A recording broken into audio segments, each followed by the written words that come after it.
मेरा आज का मौजू है मज़ाहमती अदब और अदीबों का ख़ुसूसन शौरा का किरदार। जो बातें पहले हो चुकी हैं वो मैं इसमें शामिल नहीं करूँगी। जालिब ने कहा, ऐसे दस्तूर को सुबह बेनूर को मैं नहीं मानता, मैं नहीं मानता।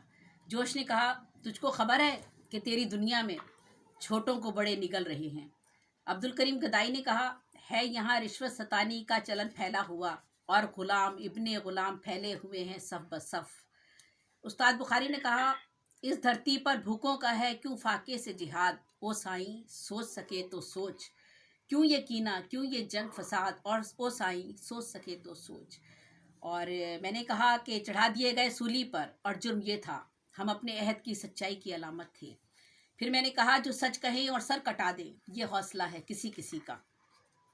मोहसिन एहसान ने कहा, किसी गरीब आपाज फ़कीर की मोहसिन, किसी अमीर ने बेसाखियाँ चुरा ली हैं। और फैज़ साहब ने कहा कि यहीं से उठेगा शोर महशर, यहीं पे रोज़े हिसाब होगा। और फिर मैं कहती हूँ, किस किस को करूँ सजदा कि यहाँ हर शख्स बना बैठा है खुदा, इकरार को दिल राज़ी ही नहीं, इनकार करूँ तो पाऊँ सज़ा। यजीद वक्त की बैत भी क्यों करे ज़ेबी, हमें कबूल हैं जुल्म सितम की जंजीरें।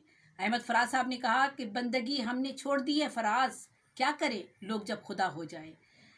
जब भी किसी समाज में जाबराना, जालमाना, मतकबराना सोचो फिक्र परवान चढ़ने लगे तो ऐसे लोगों के सामने कलमा हक कहना मज़ाहमत कहलाता है। मजहबी पेशवाइयत, जमहूरियत नुमा बदतरीन आमरियत, फ़रौनियत, बादशाही हुक्मरानियत, मरूसी सियासत, मनाफकाना समाजी व इक़्तिसादी निज़ाम की चीरा दस्तियाँ, शिद्दत पसंदी, ज़मीर फरोशी, नौआबादियाती निज़ाम की कजरवी, जागीरदाराना सरमायादाराना क़ुव्वतों की माशी गुंडागर्दी, नाइंसाफ़ी, लाकानूनियत, तबकाती कशमकश और बोसीदा व फरसूदा रवायात की यलगार जब आम आदमी को हर तरफ से जकड़ ले तो मज़ाहमत और मदाफ़ियत का जन्म लेना लाजमी हो जाता है। ऐसे माहौल में अहले इल्म दानिश, ज़ी फ़हम शौरा, उदबा और आवाज़ खल्क़ और निदाए हक़ को अपनी तहरीरों में जगह देते हैं, क़ल्मी अलम बगावत बुलंद करते हैं और अवाम व नस्ल नौ को ऐसे रुजती अनासर गुमाश्तों की घटिया हरकत से बचाने की सही करते हैं और उनके अवामिल को जड़ से उखाड़ फेंकने में सरगर्म अमल हो जाते हैं। जुर्रतमंद, बहादुर, बाज़मीर शौरा व उदबा और अहलियान कलम का ये रवैया अदब में मज़ाहमती अदब की इस्तिलाह की नुमाइंदगी करता है। आलमी तनाजुर में देखा जाए तो नौआबादियाती निज़ाम के ख़ात्मे में जो मज़ाहमती अदब ने किरदार अदा किया वो किसी से मख्फी नहीं। बर्र-ए-आज़म एशिया, अफ्रीका, लातिनी अमरीका बिलवास्ता तौर पर नौआबादियाती निज़ाम की गिरफ्त में कैद थे। हिंदुस्तान में तक़सीम आज़ादी की लहर और 1947 में पाकिस्तानी क़याम का अमल भी इसी अदब की जदोजहद कर दिया था। आज कश्मीर की हक़ खुद इरादियत, फ़लस्तीन की जदोजहद आज़ादी की तारीख ने भी पूरी दुनिया को अपनी जानिब मतवज्जो कर रखा है। ऐसा अदीब व सहाफ़ी समाज में फैली हुई बेकायदगियों, खराबियों, बेज़ाब्तगियों और बदअमालियों से नमू पाने वाली बदसूरतियों की निशानदही करता है और अपनी तख्लीक़ात में मकसदियत, अक़लियत, हकीकत पसंदी और इज्तिमाई फ़लाह के फ़रोग़ पर कारबंद अमल होता है। वो अपनी कौम और नई नस्ल के मसाइल, दुखों, बेरोज़गारी, बीमारी, मजबूरी, भूख, गुर्बत, जहालत, फ़िरकावारियत, मंशियात नोशी, इंतहा पसंदी, इंसानी ज़िल्लत और औरत की बेहुरमती जैसी बुराइयों को ख़त्म करने में अपना क़लमी हिस्सा डालता है।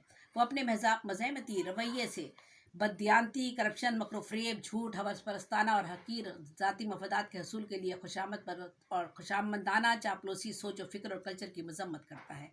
मसाइल में घिरे कमज़ोर और बेबस मजबूर इंसानों को जुल्म के सामने सीना सपर होने की दावत देता है, उनके अज़्म अमल को बेदारी से हमकिनार करता है। ख़ित्ता ज़मीन पर जहाँ जहाँ महकूम और मज़लूमों को सियासी, सकाफ़ती, इमरानी, माशी व समाजी और इज्तिमाई फस्तायत और जबरी इस्तिसाली क़ुव्वतों का सामना करना पड़ा, वहाँ मज़ाहमती अदब ने ऐसे लोगों का साथ दिया और उन्हें क़ुव्वत इज़हार की ताकत देकर इस कुर्रे अर्ज़ पर इनकलाब बर्पा किया। अय्यूब खान का या का माशाअल्लाह हो या जंग के बाद सकूत ढाका के असरात, ऐसे अदीबों ने मज़ाहमती अदब के शहपारे तख्लीक़ किए हैं। बहुत से नाम लिए जा चुके हैं। मुंशी प्रेमचंद, कृष्ण चंद्र भिटाई का जिक्र हो जाता है, बुल्ले शाह है, कुरतुल हैदर है, इसमें चुगताई हैं, मंटो की बात हो चुकी है, सिब्ते हसन है, शहजाद मंजर साहब हैं, हबीब जालिब का भी जिक्र हो चुका, अमर जलील है, जमाल अबड़ो हैं, यास कादरी हैं, अब्दुल करीम गदाई साहब हैं, अशफाक अहमद, इसी तरह और बेशुमार मज़ाहमतीगारों ने अपने अपने अहद में अपने कौमों के हकूक़ और सकाफ़त और कायद की हिफाजत के लिए आमराना मुंतकमाना क़ुव्वतों के ख़िलाफ़ आवाज़ उठाई है और हक़ व सच, नेकी और अच्छाई और बुलंद किरदारी व सुलह पसंदी की राहों पर समबंदी की है और अदब में लफ़ाज़ी, मलम्मा साज़ी, कसीदा गोई, झूठ व मक्कारी, इश्क व मोहब्बत, हिजर व विसाल के फ़सानों की फजूलकारी से इज्तनाब बरता है और नौ इंसानी की भलाई के लिए अदब तख्लीक़ किया है। शायरी अदब की वो सिन्फ़ है जो तेज़ी से इंसान के ज़हन व दिल और रूह को अपनी गिरफ्त में लेने की सलाहियत रखती है। جو انسان بلغت کی جانب بڑھتا ہے وہ شاعری پڑھتے پڑھتے یا تو خود شاعر بن جاتا ہے یا صاحب ذوق ہو جاتا ہے۔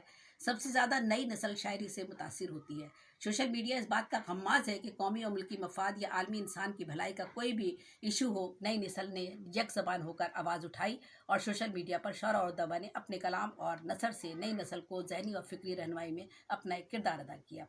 ادیب اور نئی نسل و قوم کے افراد براہ راست ایک دوسرے کی سوچ و فکر اور خیالات و نظریات سے اثرات قبول کرتے ہیں اور ایک دوسرے کی فکر کے نمائندہ ہوتے ہیں۔ مزاحمتی ادب معاشرے کو ابتری، زبوں حالی، تنزلی کی کیفیات سے نکال کر ارتقائی سوچ و فکر اور امید کے راستوں پر گامزن کرتا ہے اور نامساعد حالات اور ظالمانہ ماحول میں لوگوں کو جینے کا حوصلہ دیتا ہے۔ معاشرے میں صحت مند مثبت ایسی تبدیلیوں کا خواہاں ہوتا ہے جس سے سماج میں عدل اور مساوانہ رویے پنپ سکیں، سماجی برائیوں کا کلکمہ ہو سکے۔ مزاحمتی ادب انسانیت کی بھلائی کے لیے لوگوں کے مابین ایسے نظریات کی تشکیل کا سبب بنتا ہے جس سے نفرت، تعصب اور حقوق پر قاصمانہ قبضے کا خاتمہ ہو اور امن و امان اور بھائی چارگی کے خیالات پروان چڑھ سکیں۔